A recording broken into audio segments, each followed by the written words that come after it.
मैं झोपड़ियों के पर्व के अंतिम दिन के लिए स्वर्गीय पिता और स्वर्गीय माता को धन्यवाद देता हूं।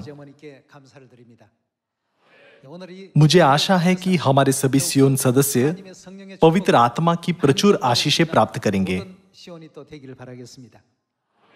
झोपड़ियों का पर्व तंबू के निर्माण की स्मरण में मनाया जाता है। पवित्र कैलेंडर के अनुसार 7वें महीने के 10वें दिन परमेश्वर ने मूसा को 10 आज्ञाओं की दूसरी पट्टियों को दिया।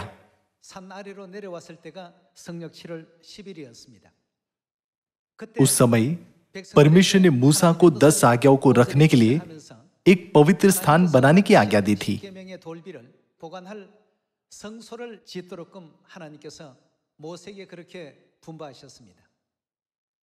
यह झोपड़ियों के पर्व की शुरुआत है। इस प्रकार पवित्र स्थान का अर्थ और झोपड़ियों के पर्व का अविभाज्य है। यह पवित्र स्थान के निर्माण का पूरा होना था, जिसने पर्व के अंत का संकेत दिया। यह पवित्र वर्ष का अंतिम पर्व है। इस तथ्य का एक बहुत ही महत्वपूर्ण अर्थ है कि परमेश्वर ने इस पर्व पर पवित्र आत्मा का वादा किया था। हमें पवित्र स्थान के मामले को समझना चाहिए। पवित्र स्थान वह जगह है जहां परमेश्वर के लोग परमेश्वर की आराधना करने आते हैं। बाहरी कमरे को पवित्र स्थान कहा जाता है और अंदर के कमरे को परम पवित्र स्थान कहा जाता है। परमेश्वर ने मूसा को स्वर्गीय पवित्र स्थान दिखाया और उसे बनाने के लिए कहा। पवित्र स्थान और परम पवित्र स्थान किसे दर्शाते हैं और उनका पवित्र आत्मा के साथ क्या संबंध है? इसे समझने के लिए कृपया इब्रानियों अध्याय 8 खोलिए। इब्रानियों अध्याय 8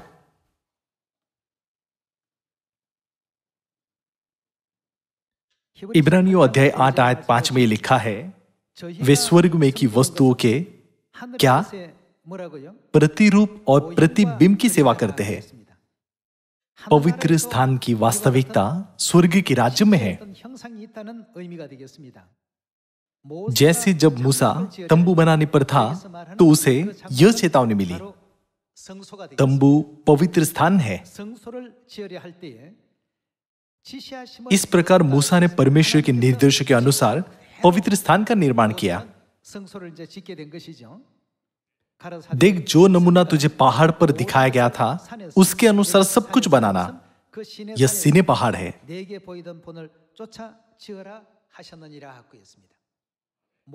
मूसा ने स्वर्गीय पवित्र स्थान का एक प्रतिरूप बनाया। इसमें एक बहुत ही महत्वपूर्ण अर्थ है। क्या परमेश्वर ने यह नहीं कहा कि पवित्र आत्मा को प्राप्त करने की पूर्व शर्त परमेश्वर को जानना है? आज यदि हम पवित्र स्थान और परम पवित्र स्थान को समझ जाते हैं तो हम परमेश्वर को जान सकते हैं। अंत में हम समझ सकते हैं कि क्यों परमेश्वर झोपड़ियों के पर्व के अंतिम दिन पर पवित्र आत्मा प्रदान करते हैं। वह पवित्र स्थान जहां लोगों ने पुराने नियम में परमेश्वर को बलिदान चढ़ाए थे, स्वर्ग में मौजूद वस्तुओं का एक प्रतिरूप था। बाहरी कमरा पवित्र स्थान है और भीतर में स्थित जगह परम पवित्र स्थान है। यह एक बहुत ही महत्वपूर्ण सत्य है जिसे हमें झोपड़ियों के इस पर्व पर सीखना चाहिए। आइए हम एक साथ प्रकाशित वाक्य अध्याय 21 पर जाएं। अध्याय 21 आयत 22।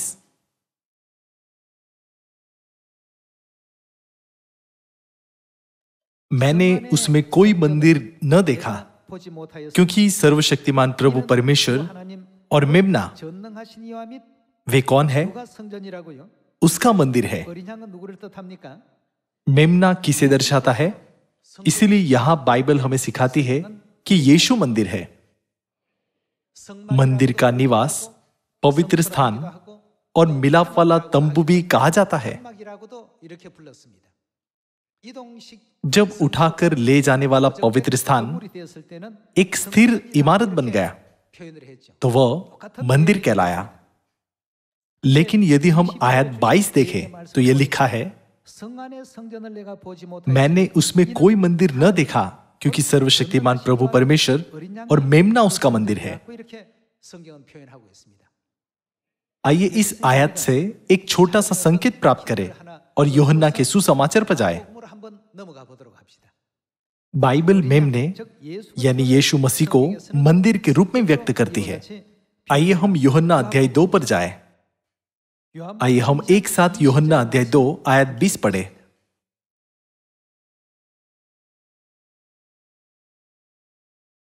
आयत 20 में यह लिखा है, यहूदियों ने कहा, इस मंदिर के बनाने में 46 वर्ष लगे हैं और क्या तू उसे 3 दिन में खड़ा कर देगा?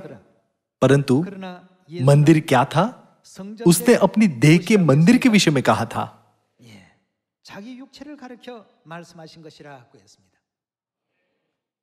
प्रकाशित वाक्य अध्याय 21 में यह लिखा गया है कि मेमना उसका मंदिर है। यूहन्ना अध्याय 2 में यह लिखा है कि उसने अपनी देह के मंदिर के विषय में कहा था। इसका अर्थ है कि यीशु पवित्र स्थान की वास्तविकता है।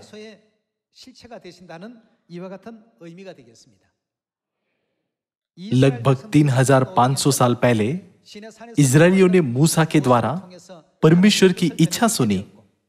10 आज्ञाओं की पत्थर की पट्टियों को रखने के लिए एक पवित्र स्थान बनाओ। हम पुष्टि कर सकते हैं कि पवित्र स्थान मसीह को संकेत करता है। दूसरे शब्दों में, परमेश्वर ने अपने बारे में सभी विषय वस्तु को पुराने नियम की विधियों में डाल दिया। यूहन्ना अध्याय 2 आयत 21 में यह लिखा है, उसने अपने देह के मंदिर के विषय में कहा था। मंदिर में कई गहरे सत्य है। उदाहरण के लिए, पवित्र स्थान से परम पवित्र स्थान में जाने के लिए एक पर्दे से होकर गुजरना पड़ता था। लेकिन बाइबल हमें सिखाती है कि पर्दा यीशु मसीह को संकेत करता है। आइए हम इब्रानियों अध्याय 10 आयत 19 पर जाएं।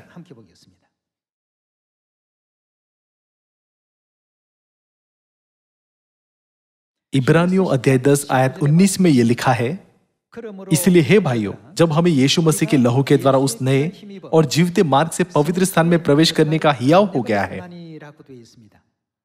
अंग्रेजी बाइबल में स्पष्ट रूप से मोस्ट होली प्लेस लिखा गया है। इसलिए वह स्थान जहां हमें यीशु के लहू के द्वारा प्रवेश करने का हियाव हो गया है, परम पवित्र स्थान है। आयत 20, जो उसने पर्दे अर्थात अपने शरीर में से होकर हमारे लिए अभिषेक किया है। बाइबल हमें सिखाती है कि मंदिर यीशु को दर्शाता है और पर्दा भी यीशु को दर्शाता है। झोपड़ियों के पर्व का अंतिम दिन पिछली वर्षा के पवित्र आत्मा को प्राप्त करने का दिन है।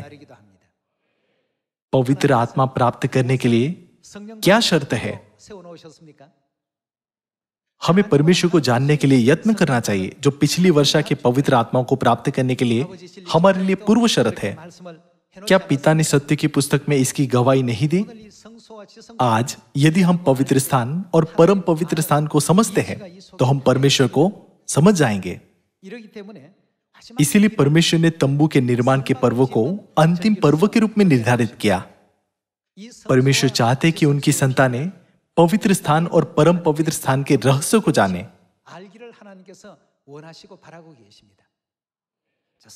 मंदिर मसीह को संकेत करता है, पर्दा मसीह को संकेत करता है।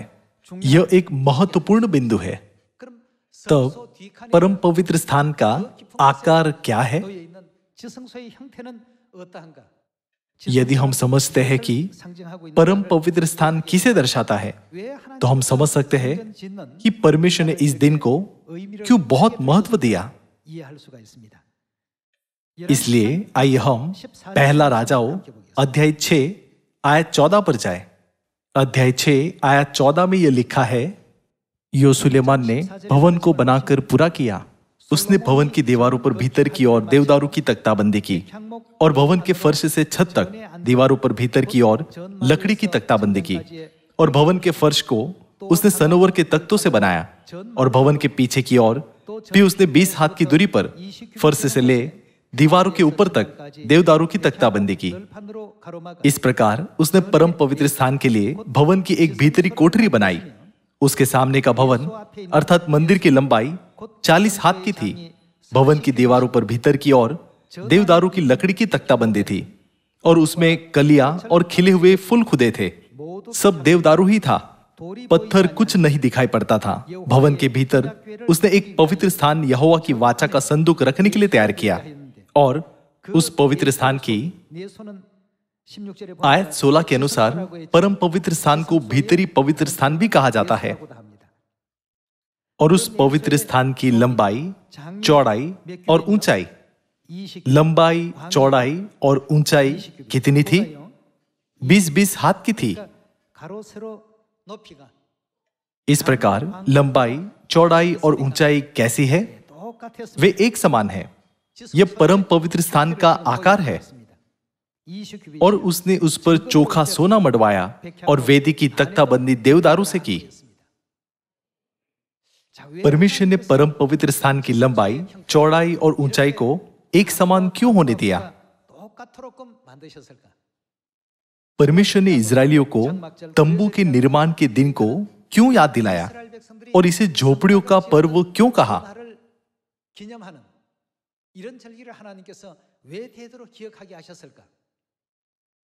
इसमें एक बहुत ही महत्वपूर्ण अर्थ है। पूरा पवित्र स्थान यीशु मसीह को दर्शाता है। फिर भी पवित्र स्थान के अंदर पवित्र स्थान और परम पवित्र स्थान अलग अलग थे। परम पवित्र स्थान की लंबाई, चौड़ाई और ऊंचाई 20-20 हाथ की थी। इसकी लंबाई, चौड़ाई और ऊंचाई एक समान थी। परमेश्वर ने इसकी रचना इस तरह से क्यों की? आइए हम प्रकाशित वाक्य अध्याय 21 में इसका उत्तर खोजें। आइए हम प्रकाशित वाक्य अध्याय 21 आयत 9 को एक साथ पढ़ें।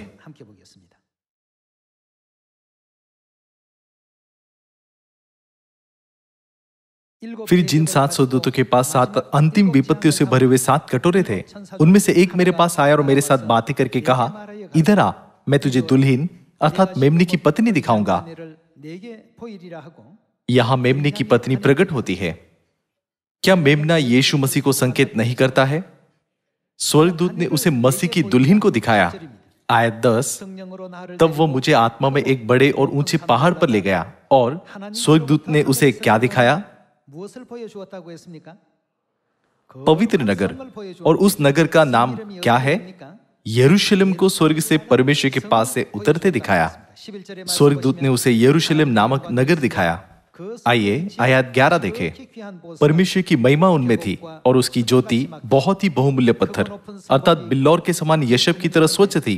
उसकी शहरपनाह बड़ी ऊंची थी और उसके 12 फाटक और फाटकों पर 12 स्वर्गदूत थे और उन फाटकों पर इजरायलियों के 12 गोत्र के नाम लिखे थे। पूर्व की ओर 3 फाटक, उत्तर की ओर 3 फाटक, दक्षिण की ओर 3 फाटक और पश्चिम की ओर 3 फाटक थे। नगर की शहरपनाह की 12 नींवें थी और उन पर मेमने के 12 प्रेरितों के 12 नाम लिखे थे। जो मेरे साथ बातें कर रहा था, उसके पास नगर और उसके फाटकों और उसकी शहरपनाह को नापने के लिए एक सोने का गज था। वह नगर का नाम क्या है?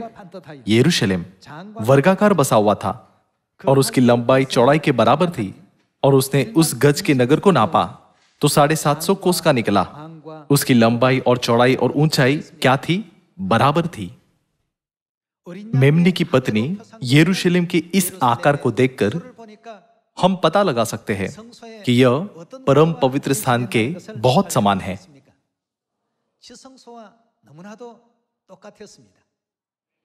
उसकी लंबाई, चौड़ाई और ऊंचाई बराबर है। यूहन्ना अध्याय 2 के अनुसार पवित्र स्थान यीशु मसीह को संकेत करता है।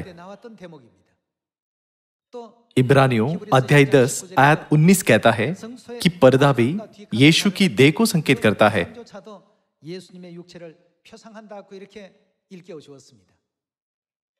परमेश्वर ने परम पवित्र स्थान की लंबाई, चौड़ाई और ऊंचाई को बराबर बनाया।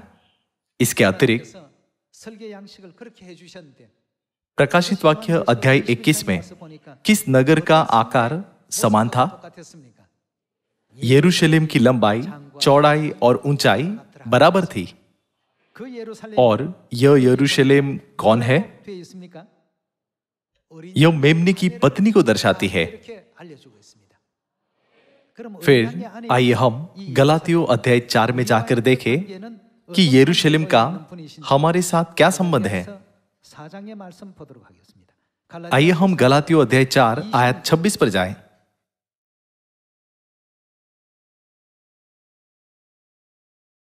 गलातियों अध्याय 4 आयत 26 में यह लिखा है, पर ऊपर की यरूशलेम स्वतंत्र है और वह कौन है?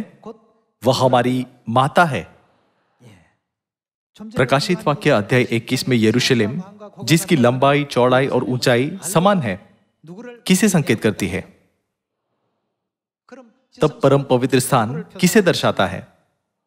माता परमेश्वर को।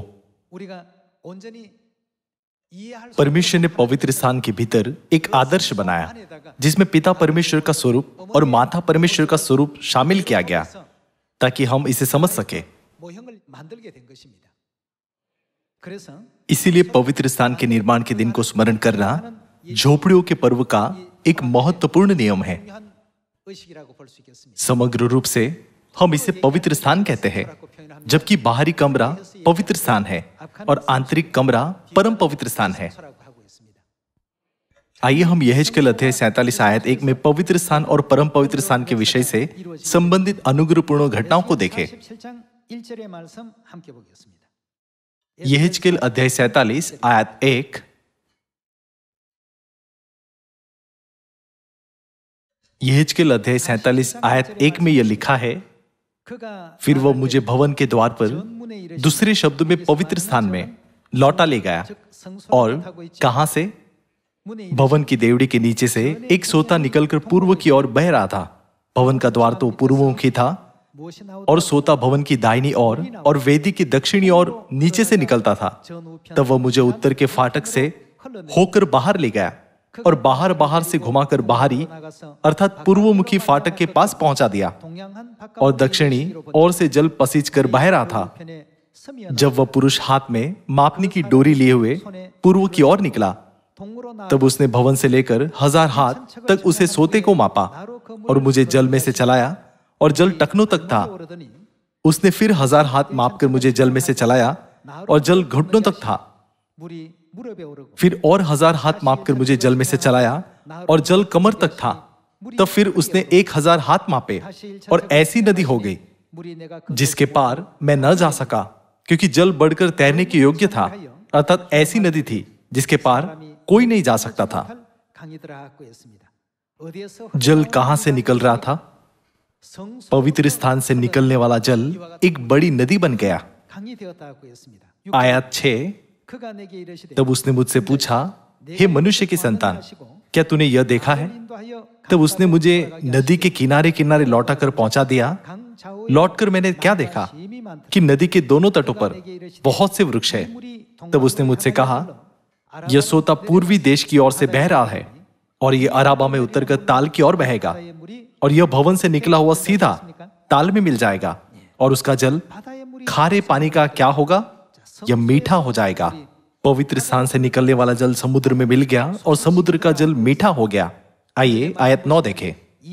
जहां जहां यह नदी बहे वहां वहां सब प्रकार के बहुत अंडे देने वाले जीव जंतु क्या होंगे?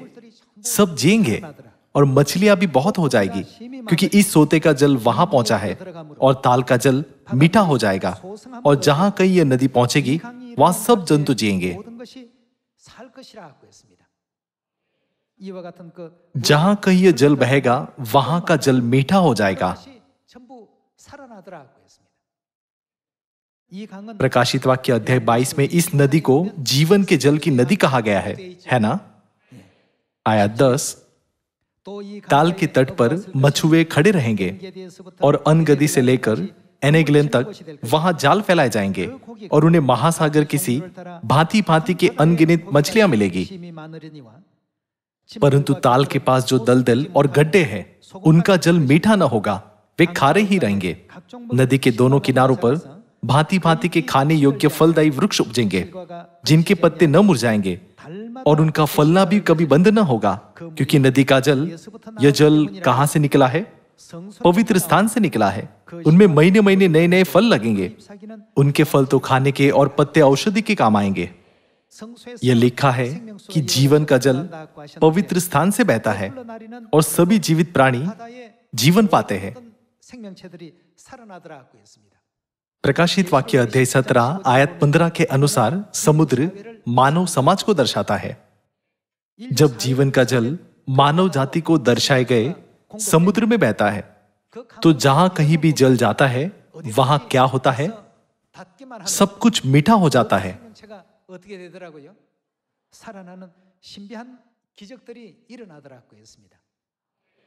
जीवन का जल जो पिता और माता मानव जाति को देते हैं, सारी मानव जाति को बचाता है। परमेश्वर हमें झोपड़ियों के पर्व के माध्यम से यही सिखाते हैं। झोपड़ियों का पर्व मंदिर के निर्माण को स्मरण कराता है।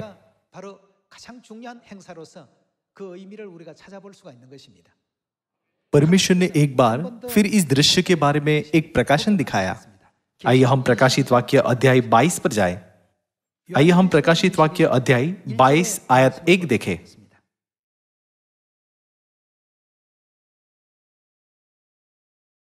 अध्याय 22 आयत 1, फिर उसने मुझे बिल्लौर की सी झलकती हुई जीवन के जल की नदी दिखाई, जो परमेश्वर और मेमने के सिंहासन से निकलकर उस नगर के सड़क के बीचों बीच बहती थी। नदी के इस पार और उस पार जीवन का वृक्ष था। उसमें 12 प्रकार के फल लगते थे और वह हर महीने फलता था। क्या यह यहेजकेल अध्याय 47 के समान नहीं है? यहेजकेल अध्याय 47 भी कहता है कि वे हर महीने फल फलेंगे और उस वृक्ष के पत्तों से जाति जाति के लोग चंगे होते थे। फिर श्राप न होगा और परमेश्वर और मेमने का सिंहासन उस नगर में होगा और उसके दास उसकी सेवा करेंगे। वे उसका मुंह देखेंगे और उसका नाम उनके माथों पर लिखा हुआ होगा। फिर रात न होगी और उन्हें दीपक और सूर्य के उजाले की आवश्यकता न होगी, क्योंकि प्रभु परमेश्वर उन्हें उजाला देगा और वे युगानुयुग राज्य करेंगे। हमें यह आशीष देने के लिए परमेश्वर आयत 17 में यहेजकेल अध्याय 47 के दृश्य का वर्णन करते हैं। प्रकाशित वाक्य अध्याय 22 आयत 17 आत्मा और दुल्हन दोनों कहती है। आइए हम पवित्र स्थान के बारे में विचार करते हुए इस आयत को पढ़े। पवित्र स्थान और परम पवित्र स्थान कहते हैं। वे क्या कहते हैं? आ और सुनने वाला भी कहे आ। जो प्यासा हो वह आए और जो कोई चाहे वह जीवन का जल सेत में ले। जहां कहीं भी जीवन का जल बहता है वहां क्या होता है? सब कुछ जीवित हो जाता है। झोपड़ियों के पर्व के अंतिम दिन पर परमेश्वर ने यूहन्ना अध्याय 7 आयत 37 में क्या कहा? पिता ने चिल्लाकर कहा, जो कोई प्यासा हो वह मेरे पास आए और पिए। प्रकाशित वाक्य अध्याय 22 में कौन एक साथ प्रकट हुए? आत्मा और दुल्हन, जो पवित्र स्थान और परम पवित्र स्थान है। कहते हैं, जो कोई प्यासा हो आओ और जीवन का जल प्राप्त करो ताकि तुम जीवित रह सको। मैं हर एक को जो इस पुस्तक की भविष्यवाणी की बातें सुनता है गवाही देता हूं। यदि कोई मनुष्य इन बातों में से कुछ बढ़ाए तो परमेश्वर उन विपत्तियों को जो इस पुस्तक में लिखी है उस पर बढ़ाएगा। यदि कोई इस भविष्यवाणी की पुस्तक की बातों में से कुछ निकाल डाले तो परमेश्वर उस जीवन के वृक्ष और पवित्र नगर में से जिसका वर्णन इस पुस्तक में है उसका भाग निकाल देगा। कुछ भी जोड़े या घटाए बिना हमें इस झोपड़ियों के पर्व का अर्थ और उस कारण को सही ढंग से समझना चाहिए कि क्यों परमेश्वर ने मूसा को झोपड़ियों के पर्व पर स्वर्गीय पवित्र स्थान का एक प्रतिरूप बनाने की आज्ञा दी थी। इसके लिए इजरायलियों ने तंबू के लिए सामग्री एकत्र की।